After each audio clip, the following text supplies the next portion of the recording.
Hello all, my name is Devon Galani and I'm the Director of Policy in Practice.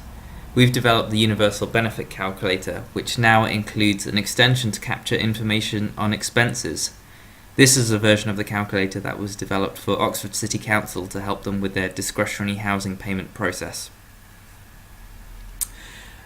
The system works for both the current system and universal credit. Oxford City Council are obviously a universal credit pilot area, so they wanted to make sure the system itself was future-proof. But this is a case that I'll show you for the current benefit system. It's a case that's preloaded just to speed this up, but you simply enter the information you needed to in these fields.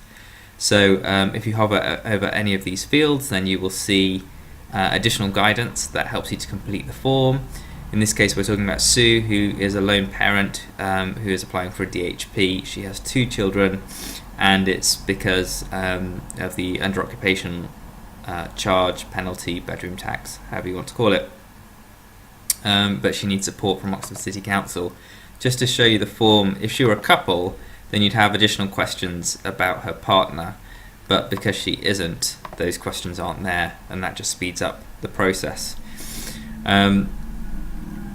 You can enter her rent in any format you want. In this case, it's £145 per week. It's based on a genuine case that we worked on with Oxford City Council.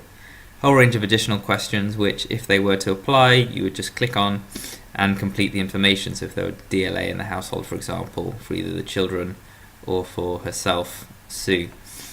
In this case, you're allowed to capture information on her earnings because she may actually be in work and need discretionary housing payments. So you capture information on her current income here.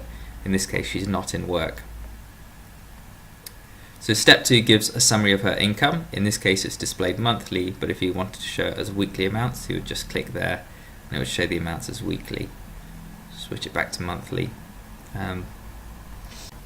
So now that you understand your entitlement, you can move on to step 3, which is information about your costs. It starts off here with bills. Some of this information is pre-populated just to speed things along, and because you entered the information earlier about your rent or your council tax. Information on water rates, gas can be taken from the averages, because not everyone knows that information to hand, so just to speed things up for the advisor, or if the person does have that information, then you just enter the information here. Any additional costs you can just enter in these fields and the system will remember them. Notes here if there's any other information that the advisor feels is relevant. On travel, just a handful of items there. On housekeeping, the main one is the weekly shop, but there's a few other costs in place here. Information on debts is a bit more detailed because actually that can be a serious issue for people, and people don't always know how much they owe as well, so it's a good place to record the information, then pass it on to a specialist debt advisor. Other costs I'll show you later is important because it lets you identify it's perhaps the area of most discretionary spend, so you might be able to make savings here or just cut down on your expenditure on things like cigarettes and alcohol, but we make sure that conversation is had in a non-judgmental way because that's the best way of influencing people. So step 4, surplus or shortfall. You can see here that there's a monthly shortfall, very visual, just like the Better Off in Work calculator, and it inspires people to take action because you can see that you can be better off. And you've got a problem at the moment. You've got a shortfall of £130.56.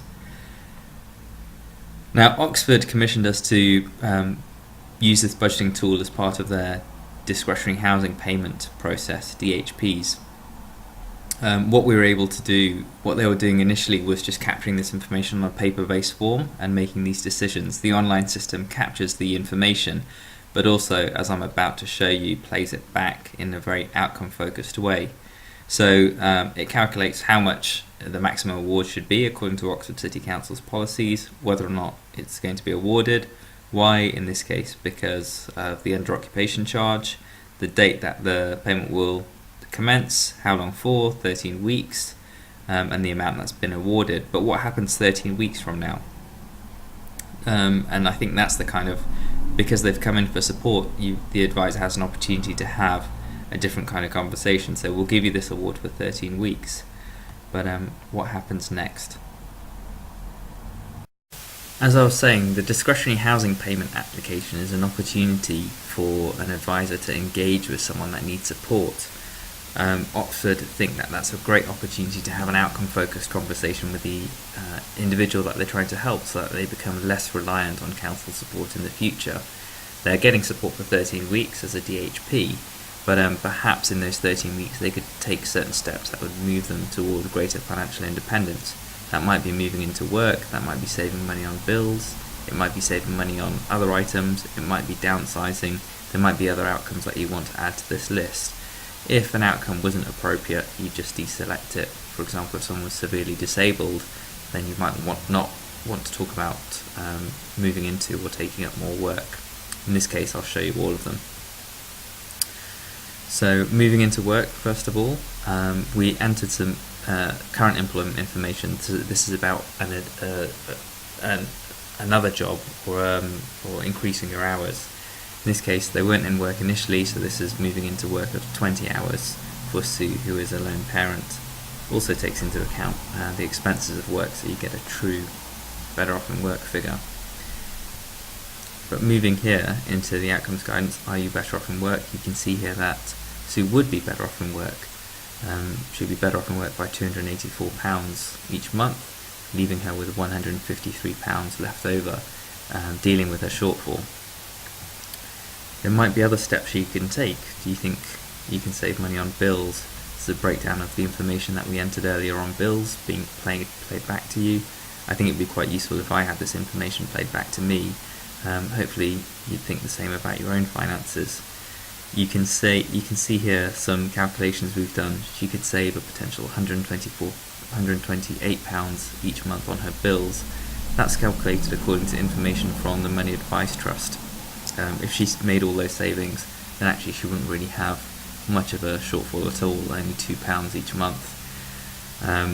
You can see here that actually she's spending above average on gas, above average on electricity, above average on housekeeping, and these smileys actually inspire you to take action. There might be an action here to go to use switch. Do you think you could save money on other items? This just plays back the information that was entered earlier on, for example, how much she was spending on cigarettes. 80p per day adds up to almost £300 per year. It's just playing that back to her and letting her decide whether or not that's something that she would like to take action about. So without being judgmental, but some of these can be quite scary. So if I put that I buy a cup of coffee 3 times a week, that actually adds up to a couple of £1,000 a year, and it's quite scary, and it might inspire me to take action to make my own coffee at home. In this case, she was under occupying.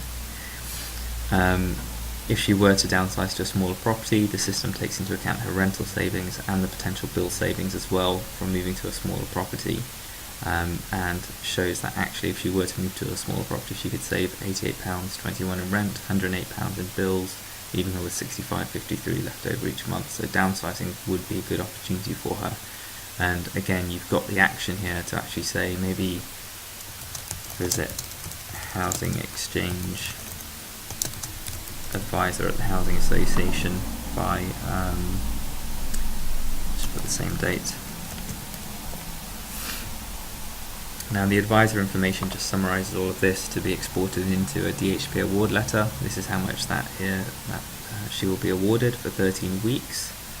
However, actually there are some actions here. So when she comes back, you can reopen this case, and you can see that has she visited Universal Job Match, has she logged on to Simplified Digital, has she visited the Exchange Advisor, and these are stored. So if you just click on link, then it just saves this.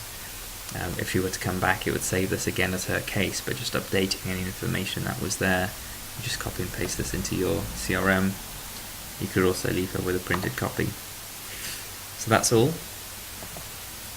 I'll stop there and speak to you soon. Hope that was interesting. Bye.